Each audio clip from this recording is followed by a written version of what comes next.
Dear viewers, সেখানেও তোমরা should have, could have and would have এর সংক্ষেপ রূপ কি? should have এর সংক্ষেপ রূপ হলো shoulda.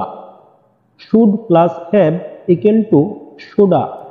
যদি তোমরা বলতে চাও আমার কিছু করা উচিত ছিল, তাহলে এর জন্য তোমরা কি বলবে? তাহলে এর জন্য বলবে I should have done something. এখন এই কথাটি যদি তোমরা সংক্ষেপে বলতে চাও, তাহলে বলবে I should have done something. এখানে should have এর পরিবর্তে তোমরা shoulda ইউজ করতে পারো। নেক্সট তোমরা শিখে নাও could have এর সংক্ষেপ রূপ কি? could have এর সংক্ষেপ রূপ হলো coulda. could plus have equal to coulda. যে কারণে তোমরা could have ইউজ করবে, ঠিক একই কারণে তোমরা could have এর পরিবর্তে coulda ইউজ করতে পারবে। ফর এক্সাম্পল, আপনি আমাকে গতকাল বলতে পারতেন you could have told me that yesterday.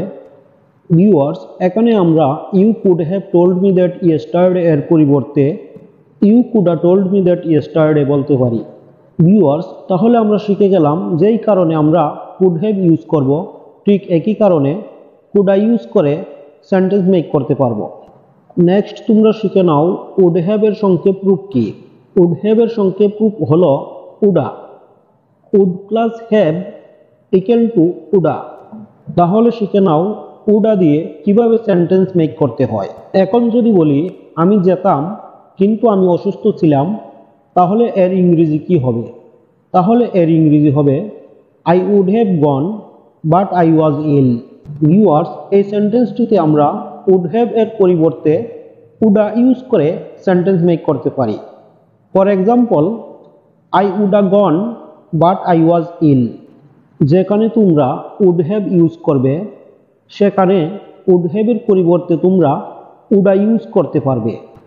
Viewers, তাহলে আমরা শিখে গেলাম should have, could have and would have এর সংক্ষেপ রূপ শুডা, উডা অ্যান্ড কুডা।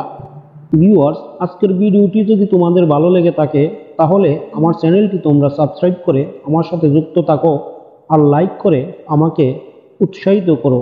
তোমাদের একটি লাইক এবং একটি সাবস্ক্রাইব আমাকে এ ধরনের শিক্ষণীয় ভিডিও বানাতে উৎসাহিত করে। Please subscribe my channel. আজ এ পর্যন্তই, ভালো থাকো সবাই। আল্লাহ হাফেজ।